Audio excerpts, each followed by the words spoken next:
Okay, I want to talk about a few things, guys. One is I'm going to blast the misconception of twinkling stars and the redshifts and quasars. Traditional astronomy will tell you that the redshift of stars is indicating velocity, distance away from you. The more the redshift of a star, the farther away and the faster it's traveling away from you, which is complete bollocks, as those idiot Brits would say. What I told you before, guys, there are actually two levels of glass within the Earth. Two levels, okay? If this is the Earth here, okay, this thin line would be the glass sky at 100 kilometers. And then this line right here would be the celestial sphere glass, which is approximately maybe 2,400 miles away, up in the middle of the Earth. So you have the central octahedron in the middle here. You have a celestial ocean inside, the water's above, the water's below, so you have water below here in the ocean. And then you have the stars at the bottom of the ocean, and they're created by sonoluminescence. During the time of the flood, these sonoluminescent stars, they clustered together and they became very hot. And they began to melt through the glass celestial firmament and creating these little pockets, these little indentations and openings. The windows of heaven were opened, right? The windows of heaven were opened, and so the water came down. The water also came up from the fountains of the deep of the earth. So we had water coming down and water coming up. And so after the water came down and after the sand came down too, the sand is what created this secondary firmament at 100 kilometers, which actually pushed the water down. That's why we have the rainbow, because the sun is within this region here. So the sun is only a half sphere. Everything is operating on curved light.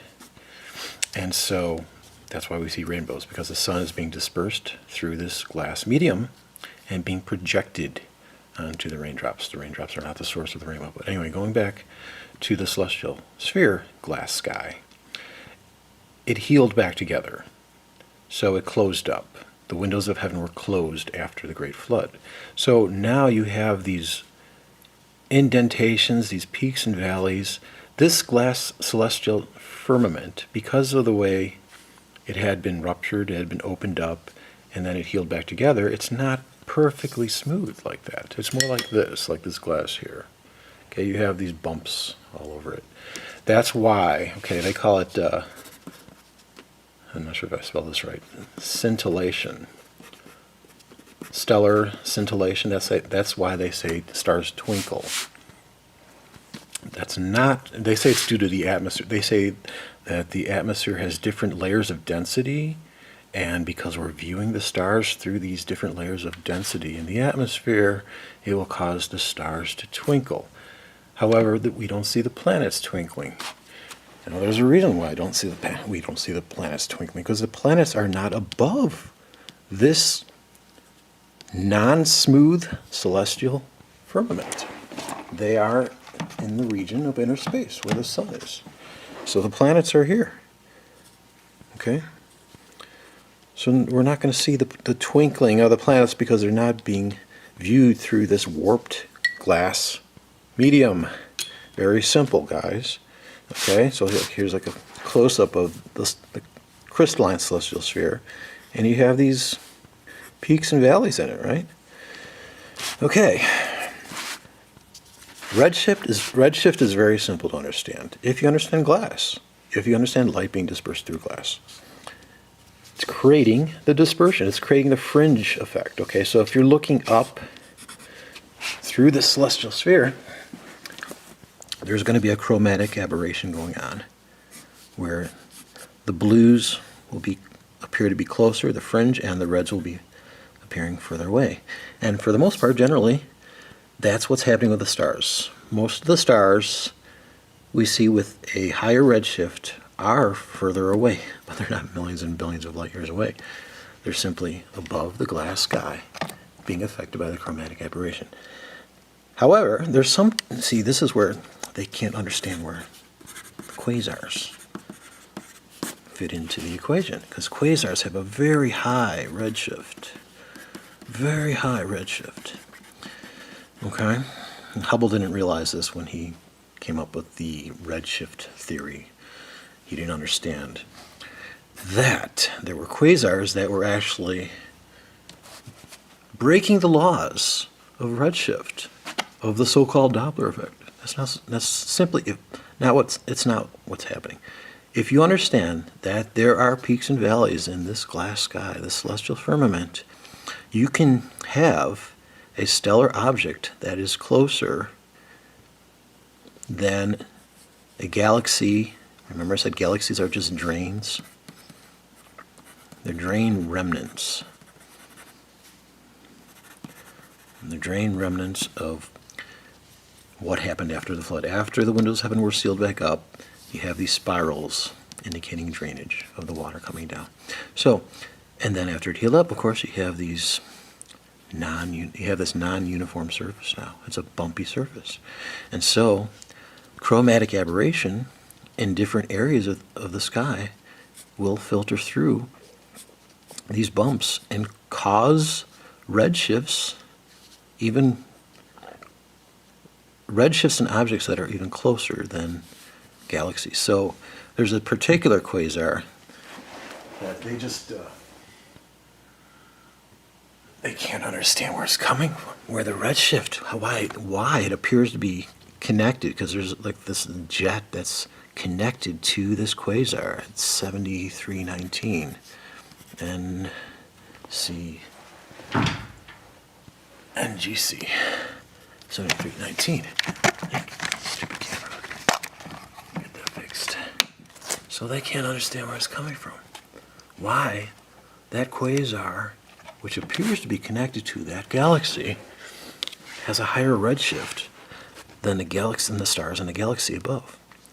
There's a much higher redshift. Okay, well, it's very simple. You're looking through this warped, this non-uniform surface, and you're getting different refraction. You're getting different aberration, different fringe effects. That's all that's happening. Okay. And now also, keep in mind, when you see stars twinkle, they are mostly at the horizon. They're at the lower levels of the sky. So that's because you're getting your angle of incidence. You're viewing the stars through a more acute angle. So that's why you're seeing the twinkling happening, especially at the horizons. That's why planets don't twinkle. Now, let's say if you take the Hubble telescope above the atmosphere, you're going to see the stars not twinkling. Well, no.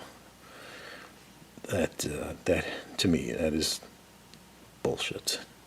Because they don't show any image. They just show imagery, still images of the Hubble. They don't show actual animated, moving twinkling of the stars. So that's what's going on here, guys. Twinkling is happening because these bumps in the celestial sphere are being viewed, are actually filtering the stars in which we see them. That's why planets don't twinkle. That's because they are not above the bumpy crystalline glass sphere. Okay, understand? So, modern cosmology is debunked. Stellar scintillation is debunked. See, the atmosphere it's very homogeneous. There's not all these weird turbulences like they say. The turbulence is coming, the so-called turbulence is coming from the glass, the two glass skies. That's where the turbulence is coming, the so-called turbulence. But it's really chromatic aberration. Good old chromatic aberration. That's why we get the redshifts. That's why we get higher levels of redshift in certain areas, even though it appears closer than their connected galaxies in these quasars, because of these bumps in the celestial firmament, which was damaged at the time of the flood. Bada bing.